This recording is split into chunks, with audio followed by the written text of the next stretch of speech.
7:19 en el territorio continental ecuatoriano, buscando la verdad y abogando por la unidad nacional en pro de la paz y la seguridad en el Ecuador. Queremos saludar al ex consejero del Consejo de Participación Ciudadana, Juan Esteban Guarderas. Lo invitamos para hacer una lectura de lo que ha representado este escándalo, este contenido de los chats de Augusto Verduga, ex consejero, denominado en estos chats, lo han tildado, según la pericia de la policía y la fiscalía. Esto no es ningún invento, aun cuando Verduga dice desde el exterior, prófugo de la justicia, son chismes, dice. O sea que la desmaterialización de su celular, al que se negó a entregar, simplemente evidencian esto, con incluso el calificativo de Mónica ha sido Sócrates Augusto Verduga. ¿Qué significado tienen estos chats? Él dice que no son reales cuando son de su teléfono. Si a uno lo cogen el teléfono, van a evidenciar lo que hay de uno. Y no hay ningún chisme aquí. ¿Qué piensa? ¿Cuál es la lectura de Juan Esteban Guarderas, que durante muy buen tiempo estuvo al frente en la mesa del Consejo de Participación Ciudadana? Buen día. Buen día, Miguel, es un gusto estar contigo. Mira, al respecto tendría que decirte dos cosas. Primero, eso él lo dice en redes sociales. Por el momento yo tengo entendido que no ha dicho nada de eso formalmente en el proceso. De hecho, el abogado de Augusto Verduga ha confesado que los chats sí son reales ante el medio de innato de Nicolás Armendáriz, y también en el dato, perdón. Entonces, en entrevistas por parte del abogado de Verduga. Entonces, para mí me parece que esto es más un tema comunicacional y bastante mal coordinado en el equipo interno, porque si el abogado ya confiesa que los chats son reales, pues hasta ahorita esa es la voz autorizada dentro del proceso, ¿no? Bueno, ¿cómo era Verduga en esas largas discusiones en donde Juan Esteban Guarderas actuó ahí con valentía frente al grupo de la Liga Azul? Uy, tratar con él era tenaz. A ver, Miguel, te puedo decir que yo, tras bastidores, teníamos una muy mala relación. Nunca tuvimos, en todo el tiempo que estuve ahí, una sola conversación mínimamente cordial, nada. Te soy franco, tampoco yo tenía el estómago, yo nunca fui, me falta ese lado político, esa habilidad política de poder sentarme a hablar con todos. Yo desde el día 1, como sabía que ellos habían roto la ley para hacer campaña con RC5, cuando eso estaba prohibido, nunca tuve el estómago que otros sí tuvieran para sentarse, conversar, aunque sea tomarse un café, y claro, yo no tuve ese estómago. Claro, perdón sobre el tema que dice Juan Esteban Guarderas. Bueno, uno en más de 40 años de periodismo ve cómo debaten, cómo se enfrentan los políticos. Eso es parte del cinismo político. Debaten, se enfrentan y salen y como que nada, se dan abrazos.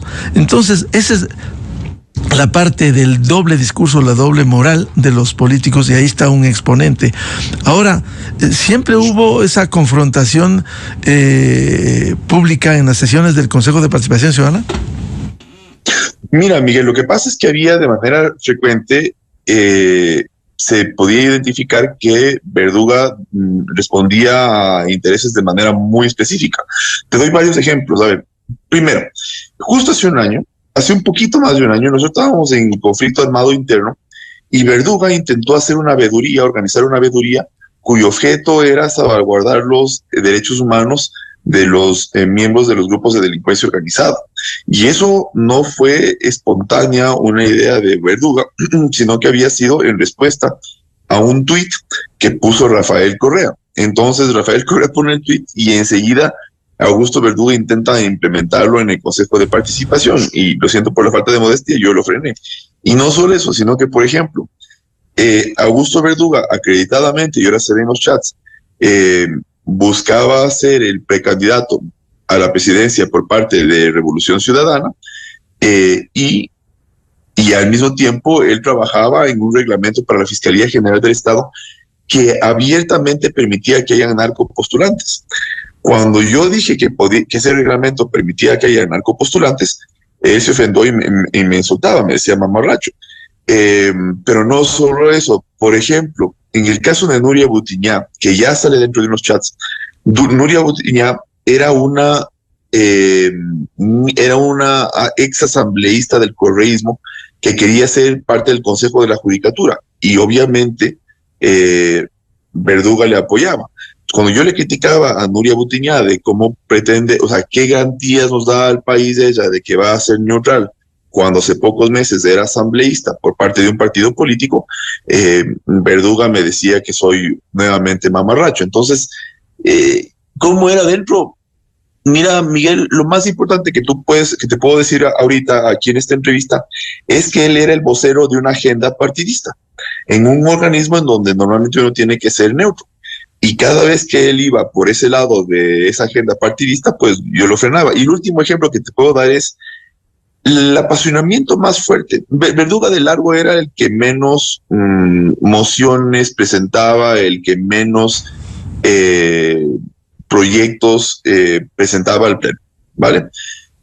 Donde él se apasionó un montón, y eso lo puedo demostrar, fue en el archivo de las causas de corrupción que tenía el Consejo de Participación. De hecho, él tenía el proyecto de hacer archivos masivos. Es decir, archivar... Y eso lo decía públicamente en las sesiones. Pero es una vergüenza escuchar eso cuando uno de los mandatos constitucionales del artículo 208 es la lucha contra la corrupción. Él archivando actos de corrupción, investigaciones. Claro, él quería archivar de manera masiva, en bloque, ¿no? O sea, es decir, de golpe y porrazo archivar 50, 30 casos de corrupción de una sola. Y no solo eso, Miguel, la única vez que él negoció gordo, duro, bien, no bien, la única vez que yo le vi negociar con el resto de consejeros fue cuando él no quiso aprobar él no quería aprobar el presupuesto del año pasado del Consejo de Participación a cambio de que nosotros no archivemos casos de corrupción en el Consejo de Participación.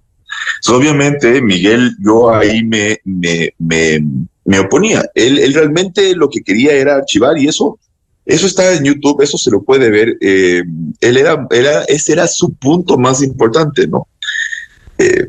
Así de descarado era la gestión de Augusto Verduga dentro. El archivador de la corrupción. Bueno, eso se refleja en la actividad política. Ahora, decía Juan Esteban Guarderas que él trató de salvaguardar en algún momento sin éxito los derechos humanos de los delincuentes. ¿Cómo fue eso? Bueno, ocurrió a finales de enero, comienzos de febrero del año pasado. Estábamos en conflicto armado interno, nosotros estábamos en medio de eso, y estábamos en medio de eso el país, y Rafael Correa tuiteó que el gobierno no estaba dando garantías a la preservación de los derechos humanos de los miembros de los grupos de delincuencia organizada que estaban luchando contra los militares en las cárceles. Y entonces, 1 o 2 días después, Augusto Verduga puso una moción en el Pleno diciendo que es una vergüenza este gobierno, ese conflicto armado interno, y que nosotros teníamos que salvaguardar esos derechos humanos. Entonces él quería formar una veeduría para entorpecer justamente el trabajo de las Fuerzas Armadas en la recuperación de las cárceles. Entonces, obviamente, yo lo que le dije es, pero ¿por qué no habla de los Latin Kings? O sea, hable de los Latin Kings y de cómo el gobierno de, por ejemplo, Rafael Correa legalizó varias bandas, porque esas eran bandas, los Nietas, los Latin Kings eran bandas que luego además los miembros, por ejemplo, Ronnie Aliaga era de los Latin Kings y era luego de haber demostrado estar muy vinculado con varias tramas de corrupción. O sea, no es que les legalizaron a los Latin Kings, Miguel, tú lo sabes muy bien, no es que les legalizaron. Y hoy es un prófugo de la justicia, está perseguido, caso Metástasis y otros.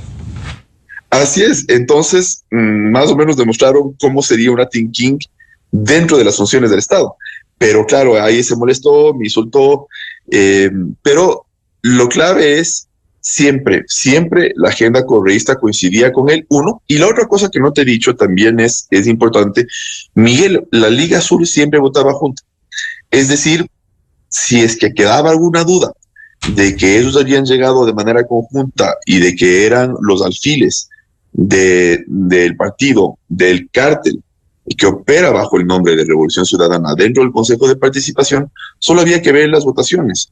Yo te podría decir que en todo mi tiempo ahí, donde teníamos cada semana un pleno y varios puntos, yo creo que tal vez una vez o dos veces se les vio votar de manera separada. Normalmente votaban religiosamente juntos, junto con además Nicole Bonifaz, siempre. Que es la que permanece todavía en el Consejo de Participación Ciudadana, aunque ahora ya tiene una investigación penal también, en el caso Ligados. Sí, bueno, yo creo que aprovecho este espacio para decirle que abiertamente debería renunciar. Si una persona tiene un mínimo de decencia, debería renunciar, porque ella, Miguel, ella votó a favor de la ilegalidad de bajarse al superintendente de bancos en toda esa trama de cambio de cargos propuestos que se ha develado en el caso Ligados. Entonces, ella estuvo ahí, ella votó, y además hay una narrativa bastante clara sobre cómo incluso le pagan un pasaje para que ella venga a votar a Quito, en ese caso, en esa votación clave que permitió que toda la Liga Azul caiga. Porque hay un tema importante que te quiero decir, Miguel. No, el Tribunal Contencioso Electoral no es quien desmantela la Liga Azul, eso no es así. Desde mi punto de vista, el Tribunal Contencioso Electoral opera tarde, mal y nunca. La Liga Azul se desbarata con la salida de Augusto Verduga porque él pide de la noche a la mañana vacaciones, justo coincidentemente el momento cuando le incautan su celular. Le incautan el celular el día viernes. Claro, y se va por Ipiales, Sí. Pero además pide vacaciones justo el día laboral siguiente al día viernes. Entonces, lo siento, Miguel, eso para mí no son vacaciones planificadas, no son las que y se va en carro a Colombia, justo en el momento en donde la Liga Azul tenía todo. Con la salida de Augusto Verduga, ya la Liga Azul pierde su mayoría, pierde fuerza, y entonces ahí es donde el Tribunal Contencioso Electoral ya les destituye. Pero lo siento, se subieron quien termina con la Liga Azul es la Fiscalía General del Estado, y toda honra y mi mayor admiración para la Fiscalía. Volviendo al tema claro, la Fiscalía ha tenido un papel brillante, valiente, para enfrentar a la delincuencia organizada, al narcotráfico, a la narcopolítica y a estos grupos como de la Liga Azul. Pero volviendo a Nicole Bonifaz, ella ya se salvó cuando pretendieron juzgar a la fiscal general actual en el Consejo de Participación Ciudadana, y solo destituyó. Esa es la acción de Corte Constitucional, unas acciones buenas, otras medianas y otras sin decisión. Hasta el día de hoy no resuelve lo que con urgencia pidió información el anterior presidente de la Corte Constitucional, y allí está involucrada Nicole Bonifaz. Es decir, ha sido un personaje que ha estado ya en algunos casos enredada por estos hechos.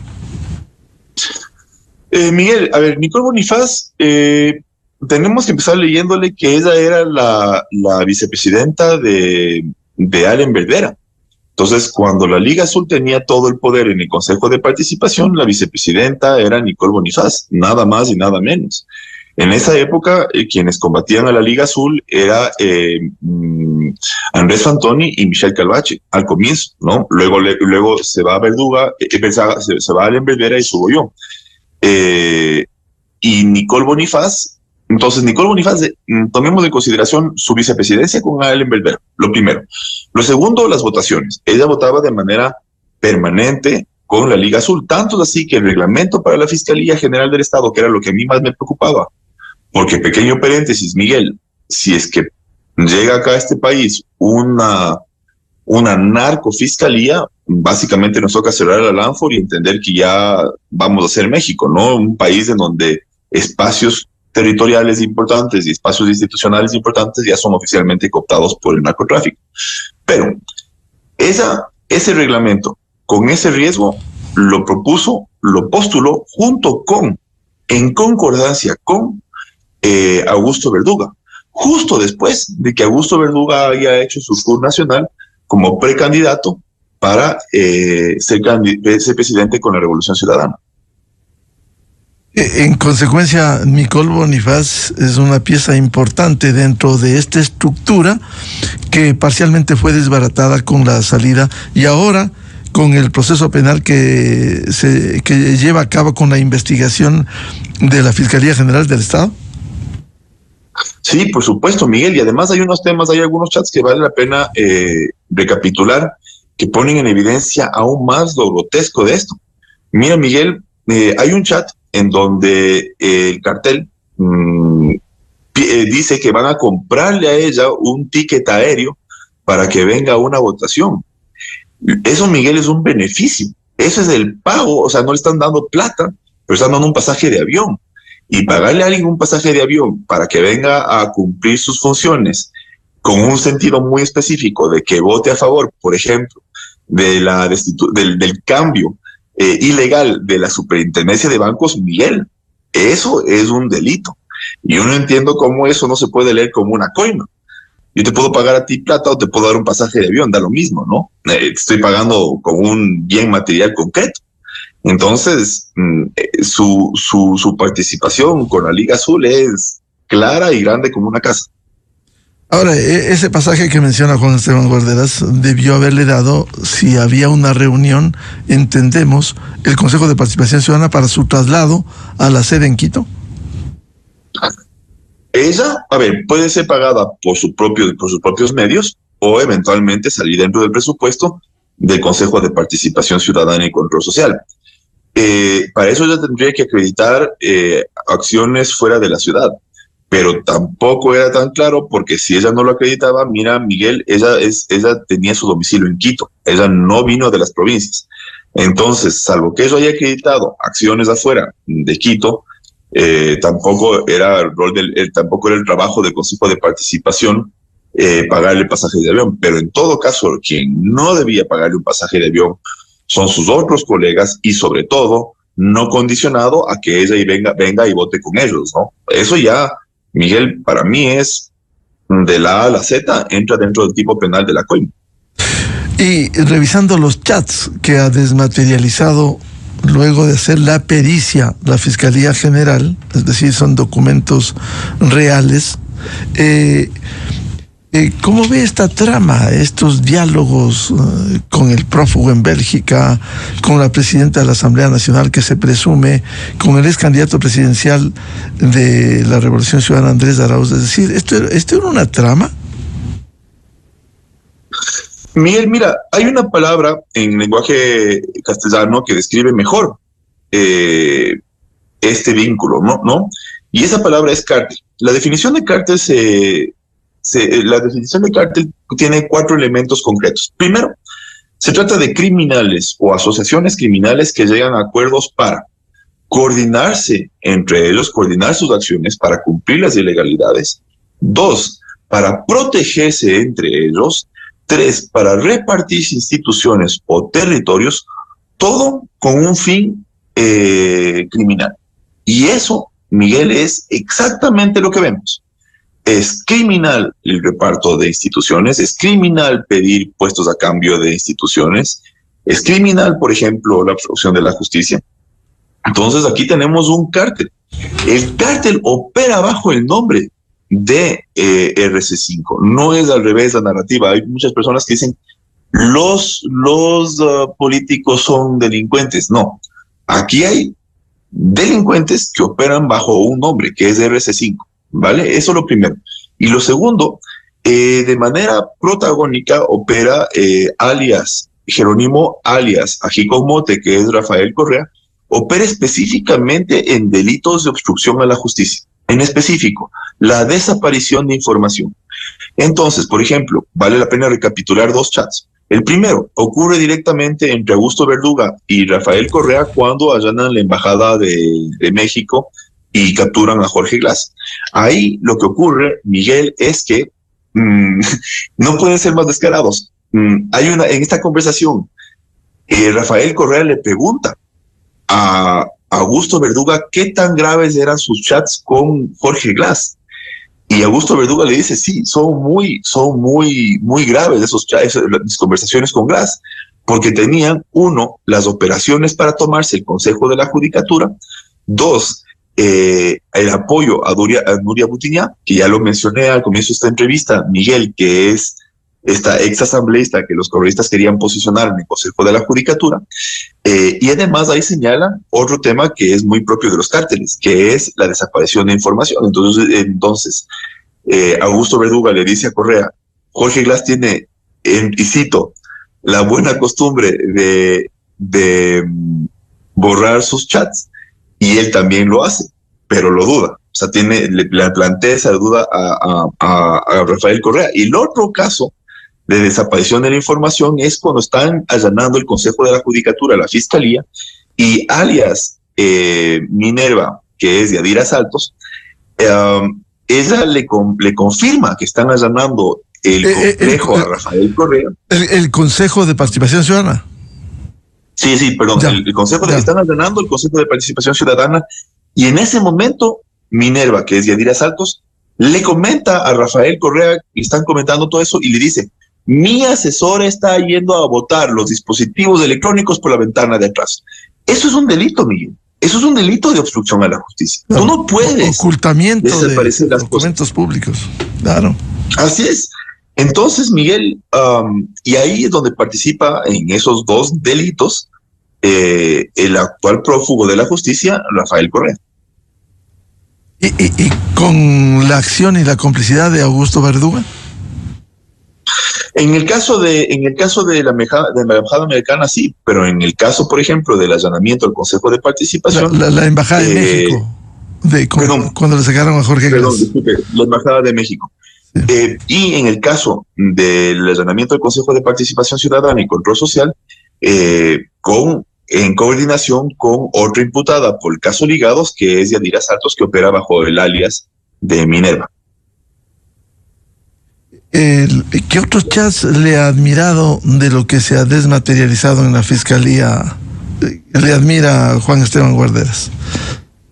Bueno, hay algunos. Para mí los más graves son los siguientes. Primero, hay un chat en donde el alias de Andrés Arauz, que es AN, dice textualmente que Suad Mansur, con nombre y apellido, ha coordinado una reunión entre Rafael Correa, el Mashi, con Augusto Verduga para la superintendencia de bancos. Lo siento, Miguel, pero normalmente la designación de autoridades tiene que ser neutra y apartidista, y ahí de manera clara ya se pone en evidencia confesamente por parte de Augusto Verduga que él estaba cometiendo esa ilegalidad. Y luego, en el siguiente mensaje, justo en el siguiente mensaje, Andrés Arauz le dice dos cosas. Uno, que hay que poner ya una denuncia en el Tribunal Contencioso, una denuncia penal contra el Tribunal Contencioso Electoral, específicamente refiriéndose a conversaciones sobre una denuncia penal contra Ana Abril, la jueza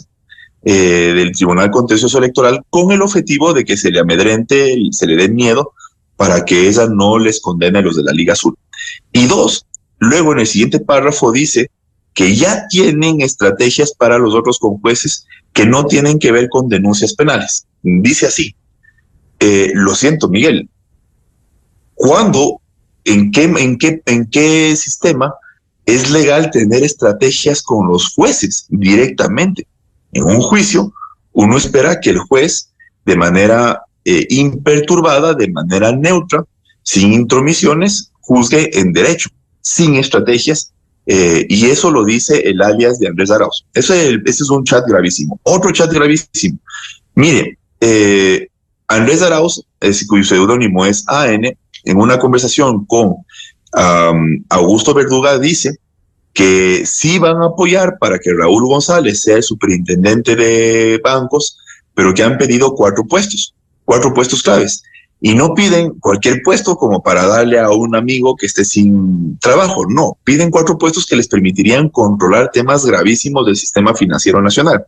En específico, la dirección jurídica.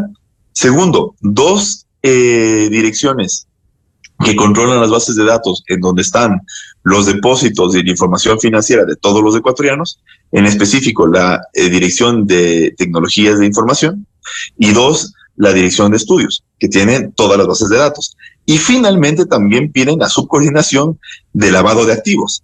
Entonces, esos son puestos muy graves y no se puede pedir eso a cambio de unas acciones para designarle superintendente de bancos. Ahí hay un crimen directo.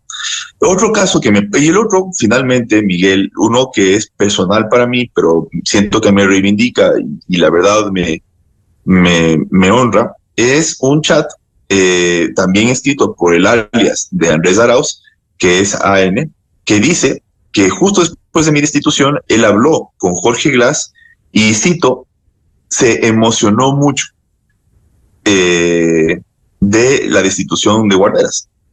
Entonces él dice, se emocionó mucho de la destitución de Guarderas, lo que demuestra que, claro, eso fue una operación política, y si es que un convicto que está en La Roca por múltiples delitos se haya alegrado de mi salida, la verdad, Miguel, eso sí me emociona, porque significa que sí era una piedra en el zapato yo para la acción de este cártel. Es decir, ahí se demuestra lo que denunció Juan Esteban Guarderas en la propia Asamblea Nacional durante el juicio político. Ahí te puedo decir una cosa, Miguel. Mira, yo le alerté a la Asamblea y tal vez yo fui un poco inocentón.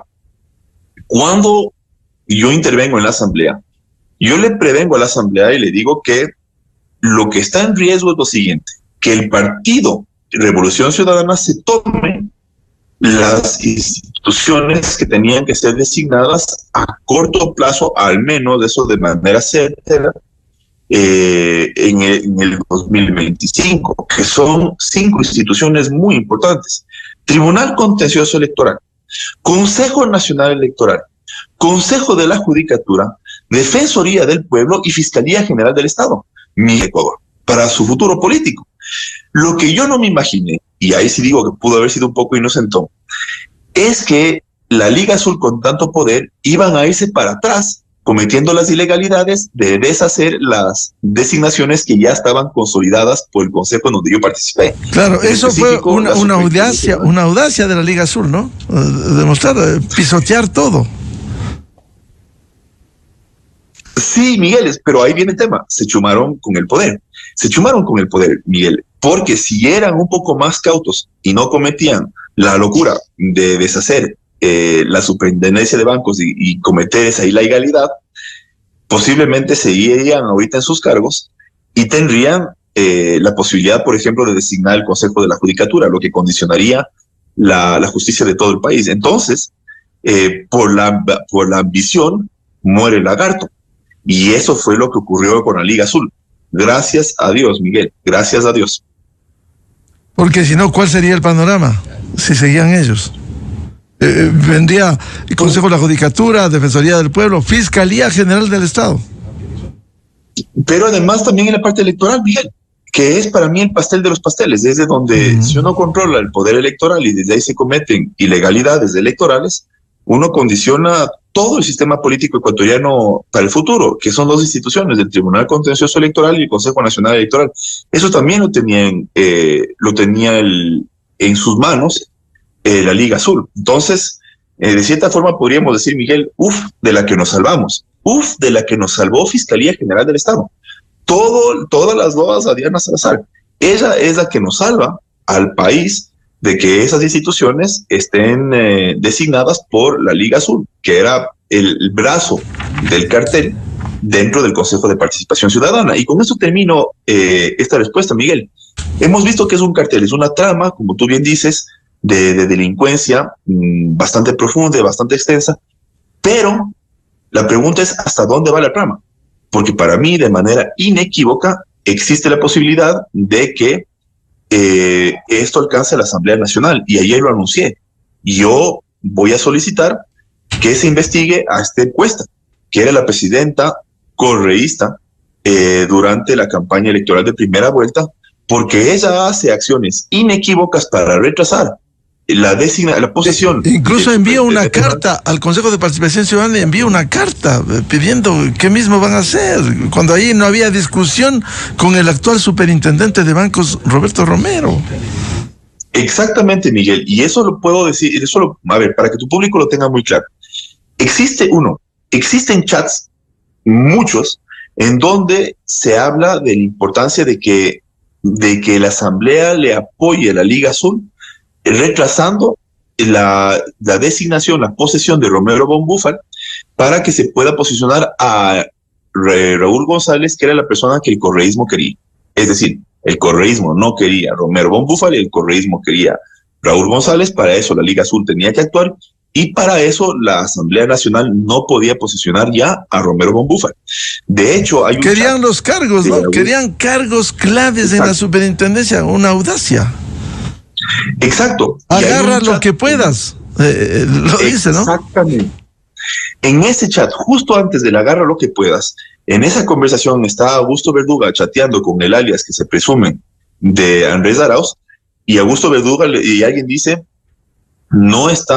Viviana Veloz no está apoyando, ella ya quiere posesionar. Y Augusto Verduga dice, pero entonces que Rafael Correa le llame al orden, y dice que le llame al orden a Viviana Veloz para ponerle más o menos, para que le dé un carajazo, le ponga en orden, y que Viviana Veloz acolite. Entonces, habla mucho de la importancia de que la Asamblea Nacional vaya dilatando la posesión de Romero von Búfal, que es el no apoyado por el correísmo.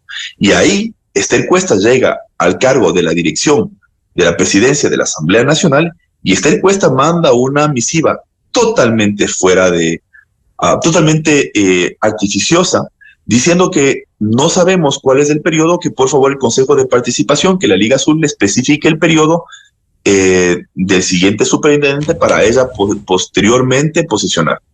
Lo siento, Miguel, cuando nosotros elegimos a Romero von Búfal ya estaba el periodo en la notificación a la Asamblea. Entonces ahí hay Esther Cuesta, que también con acciones da gusto a lo que en los chats del cártel se veía que ellos querían. Entonces, para mí, hay que investigar si esa acción de Esther Cuesta es en respuesta a sus contactos con el correísmo. Bien, muchas gracias al ex consejero del Consejo de Participación Ciudadana, doctor Juan Esteban Guarderas, para hablar de esto que ha sido un escándalo, una vergüenza, como por debajo los políticos como la Revolución Ciudadana queriendo controlar, perdón la redundancia, controlar a los organismos de control del país. Juan Esteban, muy amable por atender a la revista de Opinión y Democracia. Es un gusto estar aquí, Miguel. Fuerte abrazo. Muy amable. 7:52 minutos en el territorio continental ecuatoriano. Vamos a una pausa y ya volvemos con el ingeniero Henry Yandún, empresario, presidente de Constructores Positivos, para hablar de un tema positivo en el sector de la construcción. El BIES, el Banco del IES, analiza entregar créditos hipotecarios al 5%. Desde 1984 con Gonzalo Rosero. La revista de Opinión Democracia. Siempre líderes, siempre confiables. Enseguida regresa Miguel Rivadeneira.